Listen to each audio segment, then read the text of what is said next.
Hi guys, இன்னைக்கு வந்து நம்மளுடைய லஞ்ச் எப்படி இருக்குன்னு சொல்லிட்டு பார்க்கலாமா? இன்னைக்கு வந்து பார்த்தீங்கன்னு சொன்னால் வெள்ளிக்கிழமை அப்படின்றாலே வந்து பார்த்தீங்கன்னு சொன்னால் ஸ்பெஷலான நாள் தான் நம்மளுக்கு.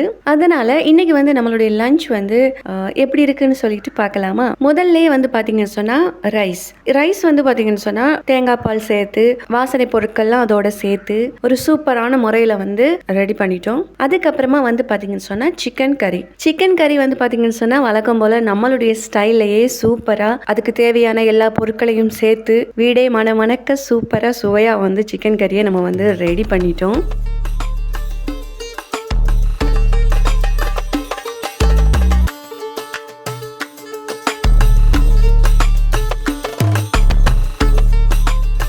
அதுக்கப்புறமா வந்து பார்த்தீங்கன்னு சொன்னால் கத்தரிக்காய் வந்து சின்ன சின்ன துண்டாக கட் பண்ணிட்டு இருக்க சொல்லியே வந்து பார்த்தீங்கன்னு சொன்னால் இன்னொரு அடுப்பு சும்மா தானே இருக்குது, நம்ம வந்து அதில் வந்து கொஞ்சம் சிக்கனை எடுத்து நம்ம வந்து பொரிச்சிடலாம் அப்படின்னு சொல்லிட்டு கொஞ்சம் சிக்கனுக்கு வந்து மசாலாவெல்லாம் போட்டு பிரட்டி நம்ம அதையுமே வந்து எண்ணெய் சட்டிக்குள்ளே போட்டாச்சு. அதுக்கப்புறமா வந்து நம்ம வந்து கட் பண்ணி வச்சிருக்க கத்திரிக்காய் பார்ப்போமா? இப்போ இதுக்கு வந்து பார்த்தீங்கன்னு சொன்னால் மஞ்சத்தூள் உப்பு சேர்த்து நல்லா வந்து பிரட்டி விட்டுட்டு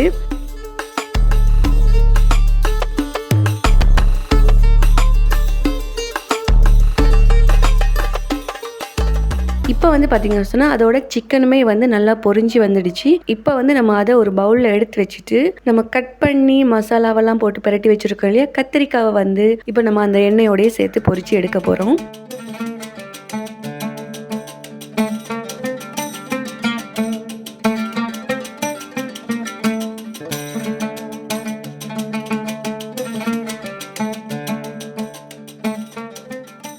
அதோட சேர்த்து வெங்காயம், கருவேப்பிலை, அதுக்கப்புறம் பச்சை மிளகாய் இதெல்லாம் சேர்த்து நம்ம அதோடய சேர்த்து பொரிச்சு அதையுமே நம்ம வந்து எல்லாத்தையுமே ஒன்று சேர்த்துடலாம். இப்போ வந்து பார்த்தீங்கன்னா ஒரு சிம்பிளான ஒரு சுவையான ஒரு லஞ்ச் ரெடி ஆகிடுச்சு.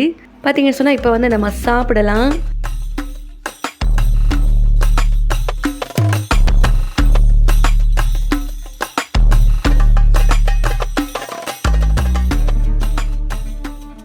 உண்மையிலேயே வந்து பார்த்தீங்கன்னு சொன்னால் தேங்காய் சோறு, அதுக்கப்புறம் வந்து சிக்கன் கறி, சிக்கன் பொரியல், அதுக்கப்புறம் கத்தரிக்காய் பொரியல், அதுக்கப்புறம் வெங்காயம் சேர்த்து உண்மையிலேயே ரொம்ப டேஸ்ட்டாக இருந்துச்சு.